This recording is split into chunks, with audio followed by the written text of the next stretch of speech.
Hi, I'm Will Jarvis. And I'm Will's dad. We both love and are fascinated by stories. Stories about people. Stories about places. And stories about events. Our stories give shape and form to life. They give texture, color, and rhythm to the blank canvas that every new day presents to us. And they do that by informing us of our past as a directional marker for our future. Okay, Will, it's narrative time. Tell me a story. So what's on your mind today? Well, today I thought we could talk about Julian Jaynes, the origins of consciousness, and the bicameral mind. Sounds like a great idea. Tell us a little bit about Julian Jaynes. Well, just to set the table at a very high level, we first got interested in this topic because of a book review by Scott Alexander from the now not in existence anymore. This could have changed by the time of publication of the podcast blog, Slate Star Codex, which that's a whole other topic we can talk about later. The whole saga with the New York Times and doxing and lots of exciting things going on there. I'm sure we'll talk about that later. But anyway, Scott wrote a post reviewing Julian Jaynes' best-known book, The Origins of Consciousness, and the breakdown of the bicameral mind, which I find very interesting. It really highlights, it kind of goes along with the theme of this podcast around metaphor and language shaping our understanding of reality at a very, very detailed level, I would say. Yeah, Julian Jaynes on a personal level is a very interesting character because he spent nearly his entire life developing one idea and writing the book. And it does have so much to do with storytelling and narrative and communication because of the whole idea that he developed was that our consciousness and our mind and our brain development over time has been due to language. Definitely. I think it's interesting. So Julian Jaynes was a psychologist. He studied at Yale, McGill, and Harvard. Not that that's super interesting where he studied. Just his ideas, I think, are much more interesting. He was born to a Unitarian minister. And his work is quite interesting. I always find it fascinating. I think we have this view of our lived experience as being common across all of humanity. So I think it's important to note, some of our listeners may even experience this and have never realized this. Not everyone has a inner monologue. This is kind of a rare, okay, I'll cut that out. It's not kind of rare. This is not universal. Not everyone has, some people think in pictures, some people think in all kinds of different ways. But I think that's quite interesting just to realize that. It was news to me. I always assumed that everyone's mind works like my mind, where you just have this internal monologue that goes on. Right. And you were the one that enlightened me that was different. And it was during our discussion of Jaynes that came up. And I still don't know a lot about it. I'm just fascinated. Definitely. It's super interesting. Human experience is much more dynamic, and just even our lived experience is it's very different than I think what people even realize. Right. Between individuals, a lot of individual variation. So Julian Jaynes starts his book with what he thinks our mind was like before consciousness arose. And he starts it out with a discussion of the bicameral mind. And you think maybe we could talk a little bit about the anatomy of the brain? That might help. Sure, I think that would really help. Yeah. To really make it simple, and a lot of people probably know quite a bit about this, but there's a brain stem, sort of the bottom of your brain, and that regulates things like respiration and your heart rate and those kind of bodily functions. And then there's the cerebellum that's sort of behind that a little bit, and it controls your motor functions. And then thought and reasoning and those things take place in your cerebrum, which is the top part of your brain. And it's divided into two hemispheres, the left and the right, and held together by the corpus callosum, which is just a little band of tissue that holds the two hemispheres together. So that's the anatomy. The only other part of anatomy that I think that might be interesting, and this is really important to the question, is Wernicke's area and Broca's area, which control the processing of language and the production of language, written language and spoken language. Now, having said that, what's interesting about the bicameral mind? What is interesting about the bicameral mind? What's interesting to me is, like, I'm right-handed, and in 90% of people that are right-handed, Wernicke's area and Broca's area is on the left side. And if on the corresponding area on the right side, the brain is sort of dormant. Doesn't appear to do much of anything. So you got a left and a right hemisphere. You got Wernicke's area and Broca's area, and they don't appear to be doing anything on the right side. On the left side, they're real active in language, and which we've talked about is so important to us. And in the theory of bicameralism, what Julian Jaynes thought is those two inactive dormant areas on the right side of my brain, since I'm right-handed. He thinks that 3,000 years ago, what was going on then was that those areas on the right side of my brain were talking to those corresponding areas on the left side and giving them instructions through auditory hallucinations. And that's sort of how bicameralism works, as far as my understanding is. It's kind of the gods talking to you. Yeah. The other thing I thought was interesting about that was that there's a point made that schizophrenia, auditory hallucinations, would work like that, which makes you think that maybe people that are schizophrenic sort of have a more bicameral mind. Interesting. So I guess charting the course out of Jaynes' big idea is that we used to imagine ourselves as being one way, and now it's completely different. It's completely different. So have you tried to imagine what having a bicameral mind would be like?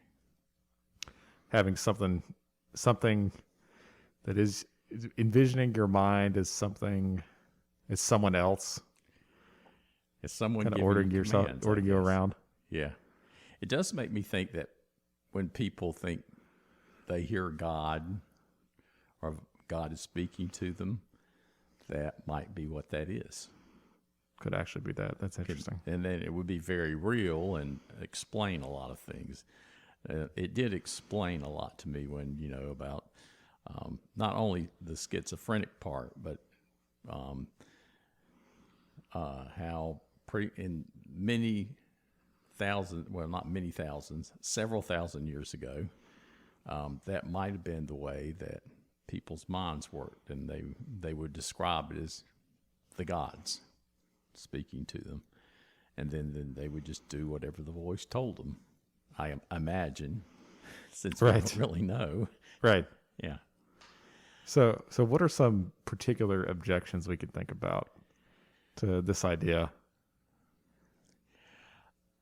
I found it one of the most intriguing ideas I've run across in quite some time, because it explains so much that appears to be sort of out in the gray area, maybe out in left field a little bit, like schizophrenia, or like religious prophets hearing voices, getting commands from God.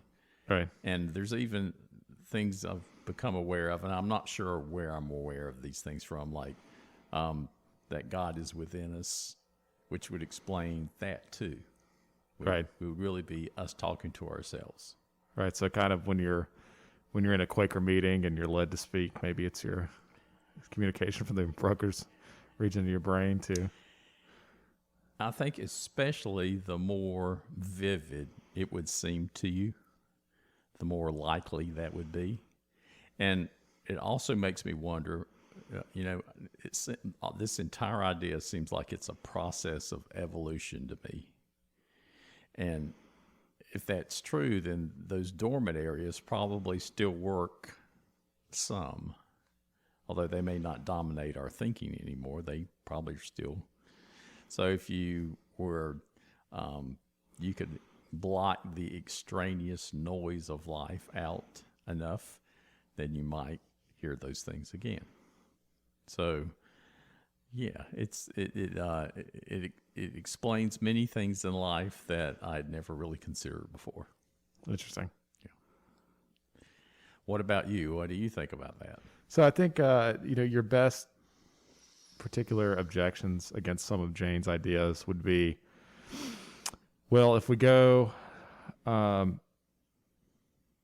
there's some things we haven't quite covered yet, which will help, I think, with this. So a lot of Jaynes' ideas are this idea that there was this break where we realized that the voices were actually inside of us. They're actually, this is us. This is I. I am the one who is the inner monologue, if that makes sense. And that had to do with the Bronze Age collapse. Seeing the archaeological record humming along, and suddenly there's this complete break. What caused it? Not quite sure, but mass migrations, famine, a lot of bad things going on, people moving around, and the question is, well, if you come into contact with other people that are not in your local tribe, your local kind of village, and they have their own gods that are talking to them, and you look and you're like, wow. And suddenly start thinking, well, maybe it's all just internal. It's not quite that there's someone else talking to me in my head, if they have their own person. So maybe it's exposure to other people that suddenly makes you realize, wow, this is it's a bit self-referential, if that makes sense. Yeah, Jaynes has really developed this. It was obvious that he spent probably a lifetime thinking about this, and he's got all kinds of historical references and ideas why this might be true. And it seemed to center around about 3,000 years ago at the end of the Bronze Age. And to put that in perspective a little bit, there was the Stone Age, then there was the Bronze Age, and that's when people started using metal for weapons, probably primarily tools. So that's how we demarcate these different areas. Is in the archaeological record, what do we see that still remains? So stone tools to metalworking, bronze, and then to the Iron Age. Iron takes another leap. And the Bronze Age, of course, when we started using a lot of tools and weapons like that, did cause a big upheaval in the world. Things changed rapidly for a lot of reasons. They think there's some environmental influence that could be true too. But if the big influence was the Bronze Age and using tools and using weapons as they had never been used before, then that would have caused a great upheaval in society. And you could see why those stresses would favor some evolution in humans. So that makes sense to me. So that would be a real advantage. So I think the biggest kind of counters we could look for to Jaynes' work that might make us question some of the ideas would be,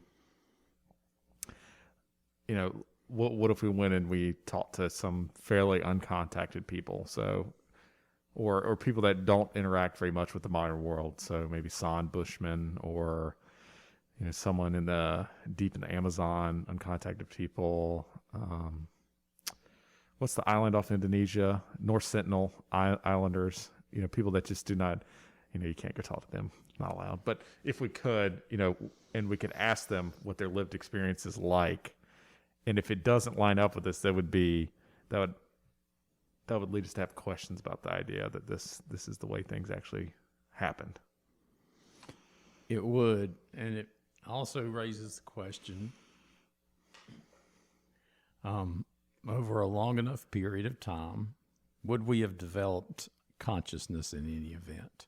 Is there just such an evolutionary advantage that would have occurred?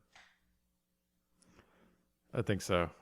Well, and one thing, this does tie into, I was recently reading a book by Garrett Jones called Hive Mind. It's the idea how if you look at, average IQ scores across different countries, the average IQ score is much more predictive of total GDP per capita, standard of living, than just an individual score is, because it factors up so much more. So the output of the United States is so much bigger than the output of what's a good country example that we can mention, than several, quite a few countries in the third world, and it's factored a lot more. Maybe there's something to do with having smarter people around you at all times. It's just the average civil service is so much better. If bureaucrats tend to not accept bribes, they engage in more repeated games, they behave better in prisoners' dilemmas, they're less likely to defect. It's better for all of society. So it much more matters more that on average are people you interact with on a daily basis smarter than versus just like an individual's intelligence, mental horsepower, shall we say. So what this leads me, so I was reading the book about hive mind, quite good, and he goes into a kind of a deep dive of the Flynn effect. Actually, do you know what the Flynn effect is? I do not. So Jim Flynn is a philosopher. I think he's still alive, from New Zealand. He had this idea that he looked at this hereditary idea around intelligence, that it's all your genetics, that's all that matters. And he said, and he looked at it and he said, I do not believe that. And you know what? I'm going to look at the data and actually try and prove that this is not really the case. And so he looked at all the data and he noticed, if you look over time, IQ scores keep increasing. They keep increasing. It's called the Flynn effect. And this is it's a fairly robust effect over time, and they just keep getting higher and higher and higher. And he's looking at this and he's wondering, why is this happening? It could be better nutrition, iodine, less lead exposure, quite a few things we can think about there. But it could also be, and his idea is that we're getting better at abstraction.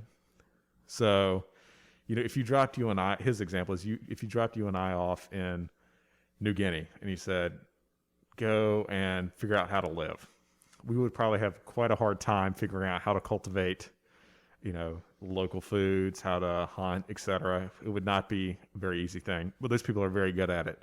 Although we may be currently better at abstraction. So maybe exposure to the modern world makes you better at abstraction. And I feel like Jaynes' work is kind of closely related to that. It's the more abstract things we work on over time, the better you get at it. This is a very similar thing, right? So just being exposed, like creating this podcast, we have to think through, okay, what are we going to talk about? What's interesting? It's a very abstract activity. And the more you do it, the better you get at it. That makes sense. I'm sure our listeners will recognize that the podcast seems to get better.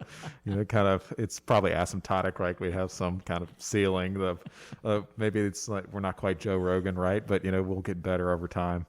And I think that his work is similar to that, in that encountering more complex problems, civilization, ideas like that, and more complex interactions with other people and strangers, lends itself to requiring more abstract thinking and more the kind of thinking of oneself as an individual more to be successful.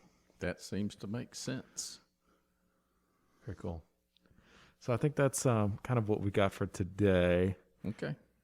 That was interesting. And so I'll introduce you as Will Jarvis, and I'm Will's dad, and we'll see you on the next episode. Thanks. All right, here we are with part 2 of Julian Jaynes in the bicameral mind, which we discussed at some length in the previous episode. And now we're going to concentrate on the second part of that concept, consciousness. That's right. So I guess we could get started by defining consciousness.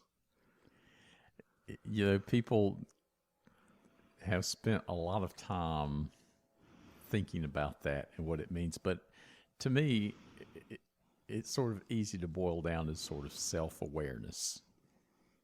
That's what consciousness is. What do you think? So consciousness. Ooh, yeah. So good Lord, where to begin?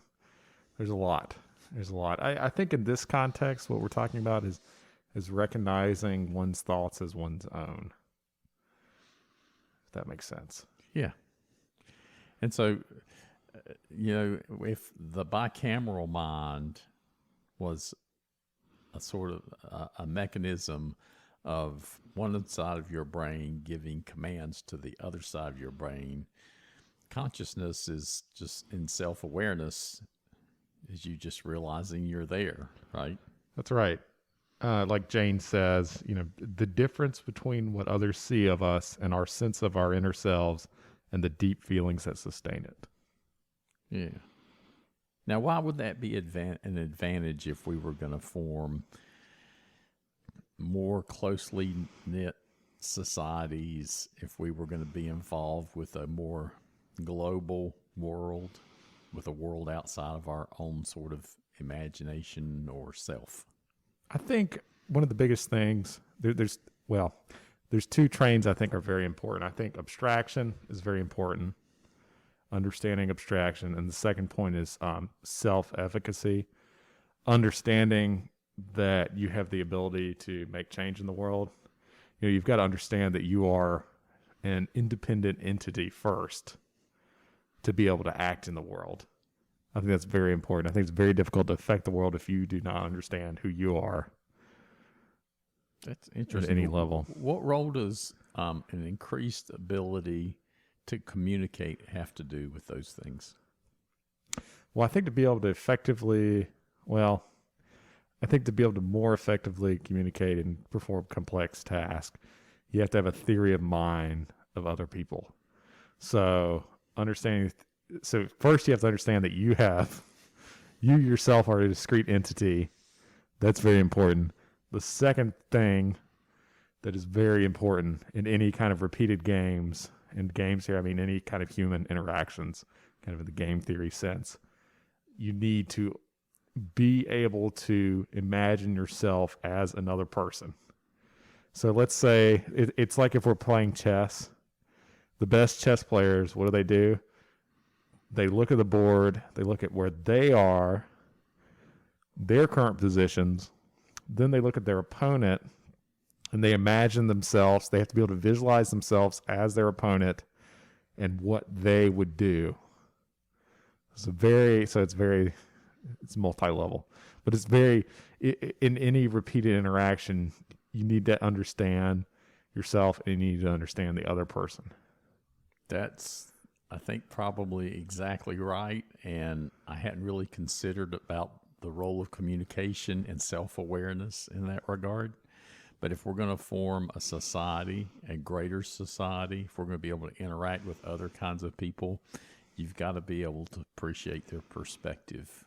That's right. You need to very deeply understand their perspective to be successful. It's interesting.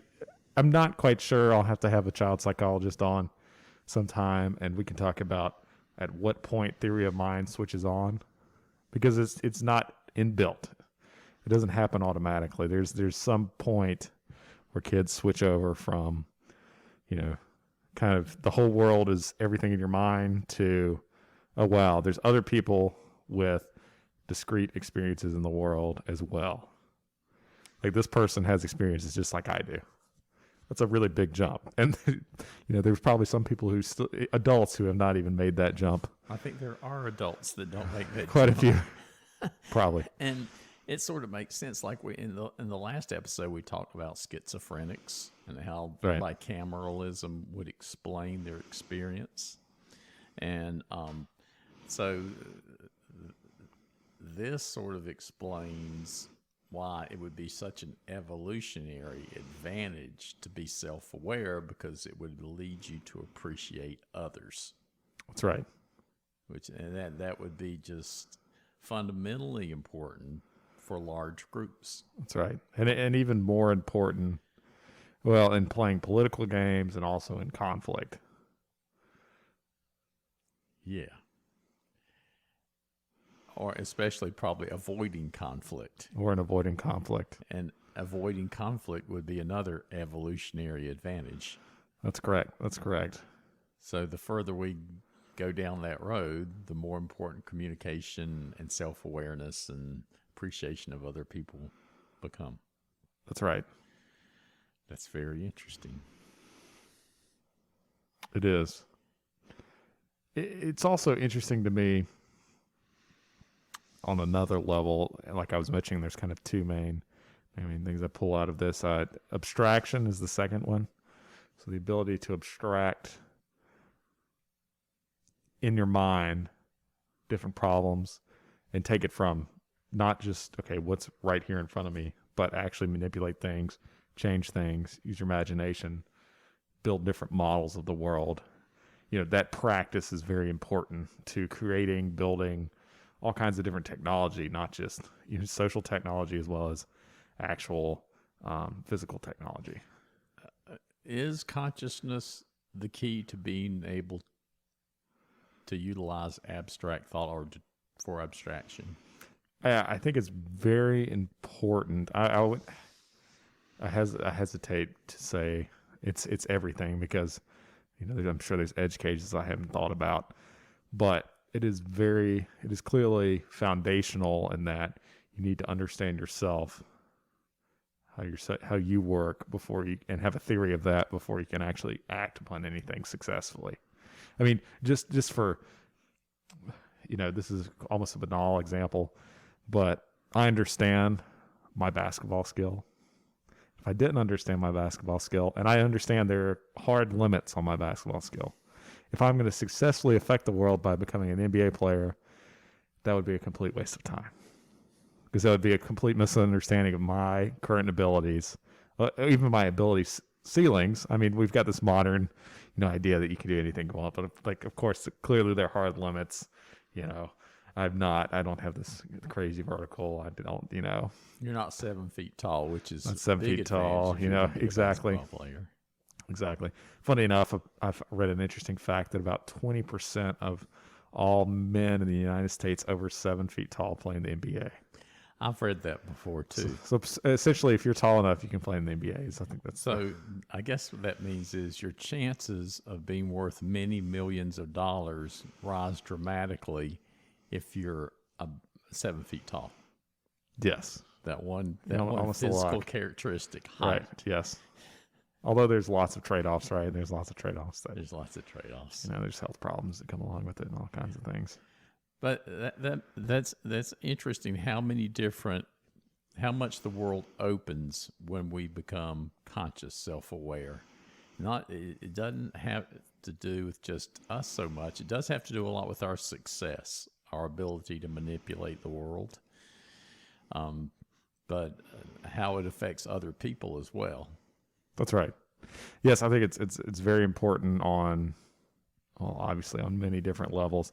I think on the level of actually enacting change or progress or doing anything productive, it's very important to understand exactly where you are and also try and understand where the world is. And that's a very abstract thing.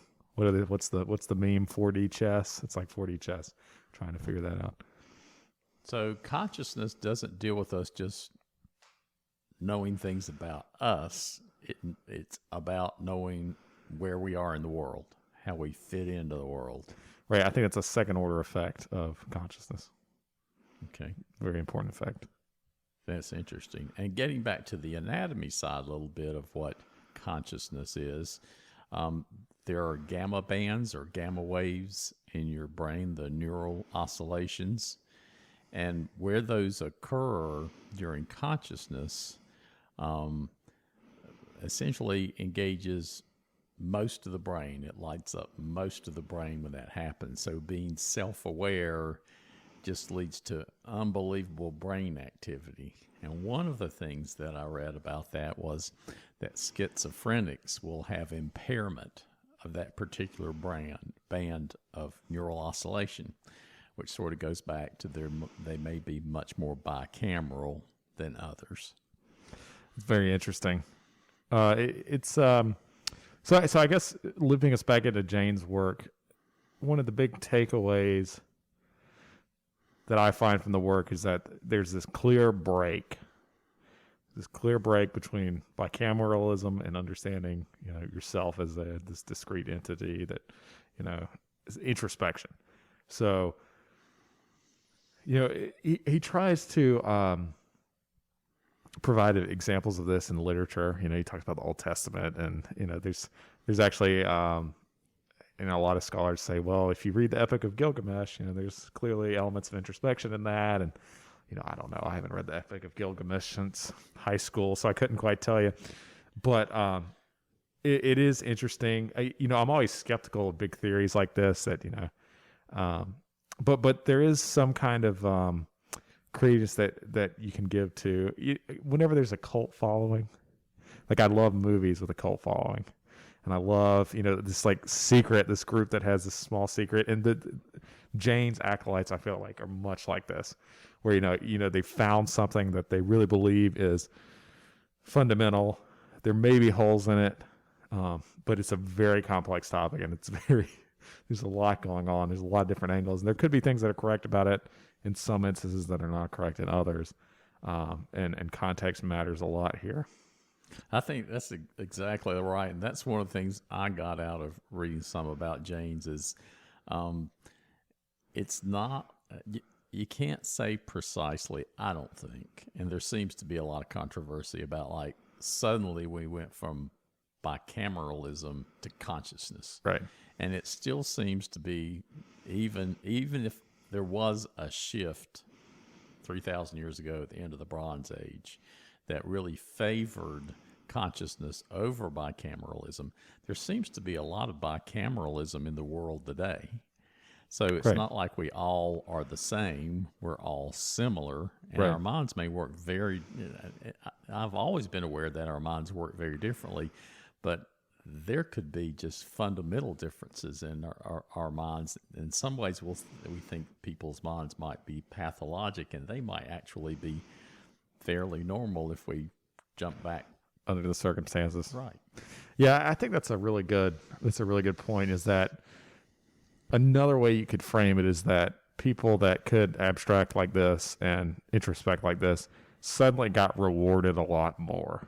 So instead of, there's this whole, instead of a real break with everybody, it's that in general, on average, people became, the median person was much more likely to be able to introspect like this because it was much more advantageous to do so. Yeah, there would be huge advantages in life to be able to do that. And one of the physical manifestations of some of this is they realize this is true. The corpus callosum, which holds the two hemispheres together, if it's thinner, then you're able to imagine, your creativity is greater, your artistic ability is greater.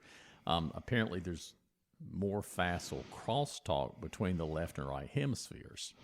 So, and that sort of, again, it seems to be some evidence that all of those things are an advantage, and it probably may well have led to the rise of consciousness. And I agree, being able to do those things is just an enormous advantage in life. Especially in a modern world, I think it becomes even more true as kind of society progresses and things become more virtual and less physical. It's interesting. I was listening to a podcast by the Hoover Institution, and it was with Ronald Reagan's speechwriter, whose name Peter Robinson, I believe, and Peter Thiel. And he talks about, there's been this big shift to interiority. It's like a therapy culture, video games. Our world does not look very different than it did in the 60s, just physically. So physically went to a neighborhood in the 60s and 70s. There might be a flat screen TV, but it's still a TV. The living room would look very similar to even this room we're sitting in. I'm trying to pick out items that would be different. The computers, that's pretty much it. I think that's the only thing that would be different. So almost all innovation has shifted to these items that are kind of interior to our minds, introspective, and people almost avoid kind of making change in the world almost. There's much less of that. That makes me wonder if there being advantage to being introspective, if that will select out even more and more in the future, first of all, which you would sort of guess that's probably the truth. That's what that would be. Especially with COVID. Yeah. It's just... Yeah, that kind of advantage. And then the second thing is, where do we go from here? Like, there may have been a big leap going from being bicameral to conscious. What's the next big leap? There probably is one. There'll probably be some advantage to the way we think that will make us change again. Definitely possible. It's interesting. It makes me want to explore this topic further and really see what other big shifts are possible. Are there other shifts that have happened?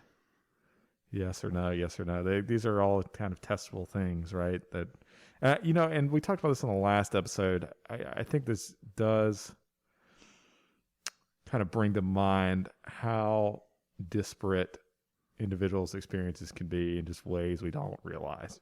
I have a friend, he's colorblind, and even that's an odd thing to imagine, right? And that's a very minor change. Is being colorblind. That's a very minor change. But there's all this huge range of experiences in ways that are very difficult to kind of fathom for someone that does not experience the world in that way. In fact, it's probably impossible to even really understand. You can conceptually kind of understand that it's happening, but it's very difficult to really imagine it.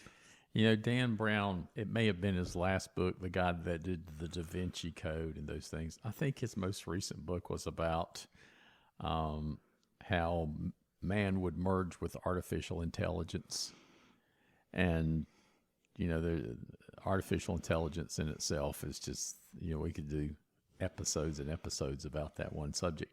But there's just so many ways in which we could change in the future over the next several thousand years. It's true. And one of the big shifts I see, I'll call this out now. There's a great book called Age of M by Robin Hanson. I got to have lunch with him at a conference about a year ago, pre-COVID, and it was fascinating to talk to him about some of these issues. But his model is the most discrete, kind of real model I've seen of artificial intelligence. So the idea is like, well, what's the most straightforward path to AI? And now we've got GPT-3 that just came out, and so maybe we're completely off base on this, but I do find this to be the most compelling. It's like, well, the most straightforward path would be we get really good imaging technology. We can completely image your brain, and then we just create a virtual simulation of it. It's very straightforward, versus all the other AI paths I see. This is the most, this I can grok the best, is the easiest for me to understand. And I think it makes the most sense because there's kind of a straightforward path. It's just, better imaging technology. We can already kind of do this with worms a little bit. There's actually a whole project about this. It's like modeling a worm's brain. And if you get it at a low enough level, it may be the quantum level, we don't know, you're able to model the brain completely. So the idea is you create these emulations, these brain emulations, and then you put them on computers and you can run them faster. So we could, train up the best nuclear engineer in the world in like 5 minutes. You hit go, he's trained, work on this problem. So this is the idea. This is the next big leap. And then the next question is do humans become obsolete? Well, it's like, yes, at some point, because human society shifts to these just emulations of humans, not real physical humans, because it's costly to have a body, it's fragile, you can back up an emulation at any time, and there still may be a place for humans as weird kind of like a museum kind of relic, right? Like physical humans, but emulations will, for the most part, the one encouraging thing about this is they would behave like humans. So, a lot of people worry about, paperclip problems. What if we create this AI and it's all powerful and it decides we're going to turn everything in the universe into paperclips and it goes crazy? I'm fairly skeptical of things like that because I don't know how we would design. I don't see a good pathway for designing an intelligence that doesn't operate like we do, because it's the only intelligence we we remotely understand as our own. So, a related subject. What do you see as the difference between consciousness and sentience? You brought up earthworms. You brought up AI. I think consciousness is that's difficult. I think consciousness is just the ability to recognize that you're sentient. If that makes sense. Yeah, I think that's right. And so it's really interesting to, there's a lot of people think there's many different ways this could happen. Some people think it's just a raw horsepower number. So if you just have enough neurons and it's complex enough, this is like a complexity argument, then you're conscious. It seems odd to me. I don't know. There's other thoughts too. You could be kind of, I don't know. There's this idea of panpsychism where our brains are kind of just like receivers for consciousness, and if you have a good receiver that's built the right way, you can kind of, recognize this. But and then Jaynes has kind of like a physical explanation, kind of more of a which is interesting. I don't know. It's a very difficult topic. And I often wonder how valuable the topic really is to cover. I mean, it's very interesting, right? It's like super interesting, but on the ground practicality terms for making the world better for people, I don't know how effective or how useful it is. Yeah, I think that's probably true. But we that is popular culture. When does AI become sentient? Well, probably when it becomes conscious. It's probably about that point. So what does that require? Well, we don't know exactly, but we have an idea that maybe we were not conscious in the past, that we were bicameral, and just environmental pressures gave us Darwin, there was just an evolutionary advantage to being conscious. And so if it's that simple, then with time, you would think that AI would probably just occur, whether through chance or circumstance, or maybe AI is subject to, those evolutionary pressures as well. Right. Yes, and well, it is definitely is subject to evolutionary pressure, right? Any AI we create is subject to our own evolutionary pressure now, right? Yeah. But then again, I don't know. At the end of the day, does it really matter that the AI is sentient versus? I don't know. Yeah, that's a good point. I don't think it does. I think it's just one of the states. I think in humans, does it really matter? I mean, if a schizophrenic is more an expression of a bicameral mind, does that really matter? Well, we think it does now because we think there's something wrong, right? And there might be something. I mean, we would like them to be less troubled by their position. Exactly. That's what we would really like. That's but right. if their minds work like that and they weren't troubled by it, and you've mentioned that there's many ways for minds to work. You don't have to have this monologue going on in your head. That's right. Much wider range than people realize. Yeah, and it works. It works a lot of different ways.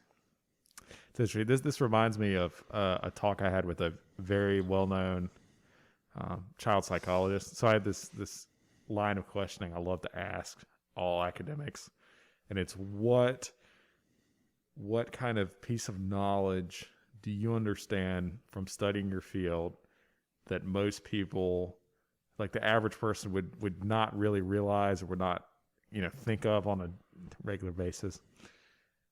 And he said the most interesting thing to him was that you really don't understand how much children understand. They understand essentially everything. Everyone talks to kids, and this is actually a huge pet peeve of mine, is when people talk to children like they're not adults.